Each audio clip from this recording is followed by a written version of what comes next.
सलाम, नमस्ते, सत श्री अकाल। मैं हूं रजा और आप देख रहे हैं रजाग्राफी। दोस्तों, इस वक्त अमेरिका और ईरान के बीच में अब नाक आ गई है। घबराइएगा नहीं, बहुत आसान बताऊंगा आपको, बिल्कुल सिंपल शब्दों में और कम वक्त में बता रहा हूं आपको। बहुत बड़ी खबर, ईरान में बहुत कुछ उथल पुथल हो रही है। कभी इजराइल हड़कंप कर रहा है, कभी भैया अमेरिका इस वक्त उथल पुथल कर रहा है, क्योंकि बाइडेन सरकार अब एक्शन में काम कर रही है और कई तरह से वो ट्रंप से आगे बढ़कर, यानी ट्रंप से लाख गुना काम बेहतर तरीके से और ज्यादा एक्टिव होकर कर रही है। इसी बीच में अब नाक की बात आ गई है ईरान और अमेरिका के बीच। नाक की बात मतलब अब इज्जत सम्मान की बात आ गई है कि कौन झुके। जाहिर सी बात है, अमेरिका थोड़ी ना झुकेगा भैया। अमेरिका तो अमेरिका है। अमेरिका चाहे अंदर से कितना भी खोखला हो, चाहे वहां खुद इस वक्त दंगों के हालात हों,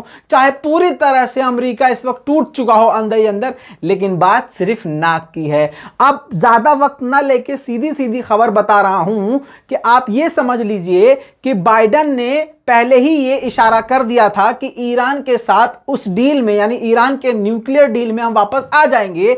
अब नए मंत्री, यानी नए विदेश मंत्री, कहां के? अमेरिका के, जी, जिनका नाम एंटोनी ब्लिंकन है। इन्होंने अपने पहले ही दिन में बहुत सारी बातें, जाहिर सी बात है ईरान के खिलाफ अमेरिका कुछ अच्छा तो बोल नहीं सकता है, तो इन्होंने कहा और बड़ी हंसने वाली बात कही, अजीबोगरीब, बिल्कुल जाहिलों वाली बात कही। कैसे? सुन लीजिए। इन्होंने आते ही कंफर्म कर दिया कि बाइडेन चाहते हैं कि भैया ईरान और अमेरिका वापस डील में बने रहें। मतलब वही जो अफवाह थी वो सही थी। अमेरिका के नए विदेश मंत्री ने साफ साफ कहा कि अब जो हंसने वाली बात है वो सुन लीजिए। इन्होंने कहा कि ईरान अगर इस डील में वापस आना चाहता है तो आ जाए। मतलब कमाल की बात है। डील से बाहर निकला अमेरिका, डील को तोड़ा अमेरिका ने, कानून तोड़ा अमेरिका ने। वो डील में, यानी ईरान डील में बना हुआ है। अबे भाई, जो बना हुआ है वो वापस कैसे आएगा? गए हो तुम, छोड़ा तुमने डील से बाहर, तुम हुए, अमेरिका हुआ, ट्रंप हुआ, तो भैया तुम वापस आओगे या ईरान वापस आएगा? ईरान तो कहीं गया ही नहीं।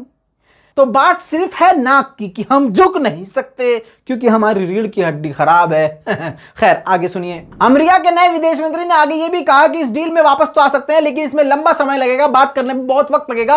और तो और इन्होंने, नए चच्चा ने ये बात और कही है, इस डील में आगे हम बनेंगे तो इसमें हम नया कानून बनाएंगे, यानी नए पॉइंट्स, स्ट्रॉन्ग पॉइंट्स ऐड करेंगे, यानी और भी तरह की पाबंदियां ईरान पर लगाएंगे और बहुत ही स्ट्रॉन्ग एग्रीमेंट बनाएंगे। अब भैया इनको जो बकर बकर करना थे तो बक चुके, लेकिन आपको क्या लगता है ईरान इनकी बातों में? अबे जब ईरान ट्रंप के आगे नहीं झुका, ट्रंप की धमकियों के आगे नहीं झुका, ट्रंप के सारे प्लान्स फेल हो गए, उल्टा ट्रंप की हालत पूरी दुनिया देख रही है, तो क्या ये जुम्मा जुम्मा 4 दिन से आए बने हुए नेता विदेश मंत्री के सामने ईरान घबराएगा? नहीं। ईरान के विदेश मंत्री जवाद जरीफ ने पलट कर ट्वीट किया और इनको मेंशन कर दिया, चच्चा को, और साफ साफ कहा कि भैया हम तो कहीं गए नहीं थे, हम तो इस डील में बने हुए, हम तो कानून का भी पालन कर रहे थे, सारी दुनिया जान रही है, हमने कोई लॉ नहीं तोड़ा, तुमने लॉ तोड़ा, अमेरिका इस डील से वापस निकला तो आना तुम्हें चाहिए, ना कि हमें। यानी हम तो कहीं गए नहीं, तो हमें इस डील में वापस आने का कोई मतलब ही नहीं बनता। तो सोचना चाहिए आपको। साफ तौर से ईरान ने कोई खुशी नहीं जिताई है कि अरे अमेरिका हमारे साथ डील में वापस आ रहा है। मतलब ऐसी कोई एक्साइटमेंट नहीं दिखाई। अमेरिका को कल भी ईरान जूता समझ रहा था और आज भी जूता ही समझ रहा है। जवाद जरीफ ने आगे ये भी कहा कि भैया, ट्वीट में खूब जलील किया दबा के उनको साफ तौर से कहा कि रियलिटी जरा चेक कर लें। अमेरिका खुद डील से बाहर निकला है, हमारे पैसे रोक लिए, हमारी दवाइयां रोक ली, मेडिकल सर्विसेज रोक लिए, और तो और हमारे पैसे जो कि और भी जगह पर इस्तेमाल करने थे, मेडिकल सर्विस में इस्तेमाल करने थे, और वो भी जब्त कर लिया, सामान भी जब्त कर लिया। जितना वो पाबंदी हम पर लगा सकता था, मैक्सिमम प्रेशर ट्रंप वाला कर सकता था, मैक्सिमम प्रेशर जो बना सकता था उसने बनाया। लेकिन आज ट्रंप की मैक्सिमम पॉलिसी का हाल खुद दुनिया देख रही है कि ट्रंप का क्या हाल हुआ है। जवाद जरीफ ने आखिर में एक सवाल छोड़ा कि इन सब चीजों को देखने के बाद यह देखना चाहिए कि किसको पहले पहल करनी चाहिए। दोस्तों, जोरदार तमाचा ये अमेरिका के नए प्रशासन के मुंह पर ईरान की तरफ से पड़ चुका है। दोस्तों, इसी खबर के साथ एक बोनस में खबर आपको दे रहा हूं। ईरान के पार्लियामेंट स्पीकर मोहम्मद बागर कलीबफ ने साफ कर दिया है और उन्होंने अनाउंसमेंट करके ऑफिशियली बताया है कि उन्होंने एक महीने में 17 किलो यूरेनियम बढ़ा लिया है। यहां पर रोक के आपको बता दूं, यूरेनियम का इस्तेमाल परमाणु हथियार, परमाणु बम बनाने में किया जाता है और आपको बता दूं कि एक महीने में 10 किलो यूरेनियम बढ़ाना था, लेकिन ईरान ने एक ही महीने में यानी पहले ही महीने में 17 किलो यानी 7 किलो एक्स्ट्रा यूरेनियम बढ़ा लिया है, जिसके बाद से ये अमेरिका और यूरोपीय देशों को बात हजम होने वाली नहीं है, बल्कि उनकी नींद हराम होने वाली है। इससे होगा ये कि ईरान बहुत जल्दी परमाणु हथियार बनाने के लिए तैयार हो जाएगा। शॉर्ट में यह समझ लीजिए कि जो टारगेट था उनका, उससे ज्यादा